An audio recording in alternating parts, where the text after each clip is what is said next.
मराठवाड्यात यंदा पाऊस कमी झाल्यानं निर्माण झालेल्या संभाव्य पाणी टंचाईच्या पार्श्वभूमीवर सरकार कृष्णा नदीचं पाणी हे मराठवाड्याला पुरवणार आहे। कृष्णेचं पाणी उजनी धरणातून आणून ते मराठवाड्याला देण्याचा निर्णय घेण्यात आल्याची माहिती ही मिळते आहे। या निर्णयामुळे बीड असेल किंबहुना जे सध्या इतरही असे जिल्हे आहेत मराठवाड्यात की ज्यामध्ये पाऊस बरसलेला नाही, या जिल्ह्यांना देखील आता यामुळे काहीसा दिलासा मिळणार आहे।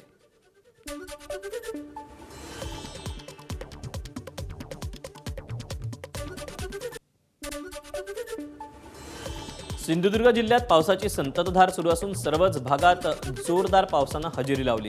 गेल्या काही दिवसांपासून पावसानं दडी मारल्यानं चिंतेत असलेल्या बळीराजाला आता मोठा दिलासा मिळाला।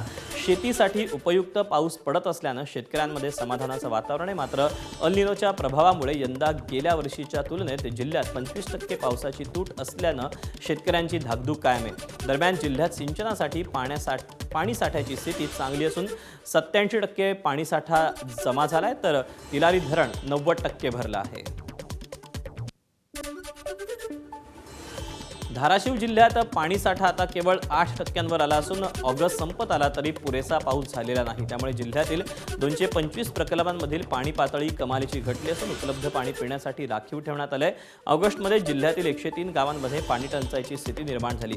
दुष्काळाचं सावट गडद होत असताना आता धाराशिवकरांच्या नजरा परतीच्या पावसाकडे लागलेल्या आहेत।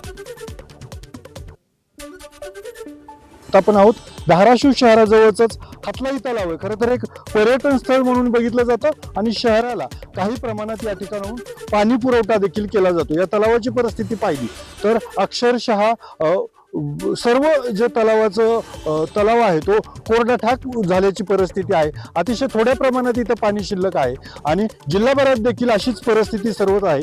जिल्हा प्रशासनाकडनं पिण्याच्या पाण्यासाठी आता राखीव ठेवायला सुरुवात केलेली आहे, तशा सूचना दिलेल्या आहेत। कुठं तळ्यात भरलं नाही, काय नाही, कुठलं तर पाणी येणार, तळ्यात असलं तर हिरीत येईल किंवा बोरमध्ये येईल।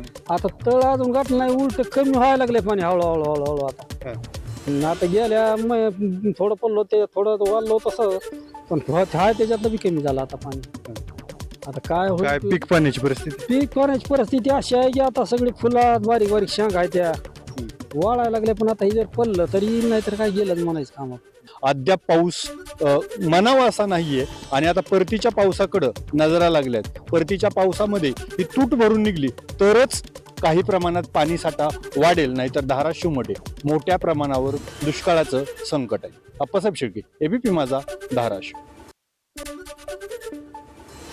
वाशिम जिल्ह्यात सोयाबीन आणि कपाशी पिकांवर किडीचा आणि अळ्यांचा प्रादुर्भाव वाढला असून शेतकऱ्यांची चिंता वाढली आहे। सततचं ढगाळ वातावरण आणि कमी प्रमाणात होणारा पाऊस यामुळे पिकांवर किडींचा प्रादुर्भाव वाढत असल्याचं सांगितलं जातं। एकीकडे सोयाबीनवर उंट अळीसह इतर अळ्या पानांचं नुकसान करतात, तर दुसरीकडे कपाशीवर मावा, कोकडा, पांढरी माशी आणि अळ्यांचा प्रादुर्भाव दिसून येतोय। त्यामुळे महागडी रासायनिक औषधं फवारण्याचा खर्च शेतकऱ्यांसमोर उभा राहिला आहे।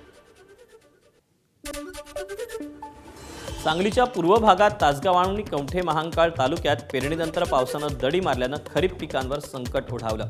अपेक्षित पाऊस न झाल्यास उभी पिकं पाण्याअभावी सुकायला लागली असून शेतकरी उपलब्ध पाण्याच्या साधनांचा वापर करून पिकं जगवण्यासाठी धडपडत आहेत। कवठे महांकाळच्या जाखापूर परिसरात मका पिकाला पाण्याची मोठी गरज भासत असून विहिरींमध्येही पुरेसं पाणी नसल्यानं महिला शेतकरी युरियाची मात्रा देऊन उपलब्ध पाण्यावर पिकं वाचवण्याचा प्रयत्न करत आहेत।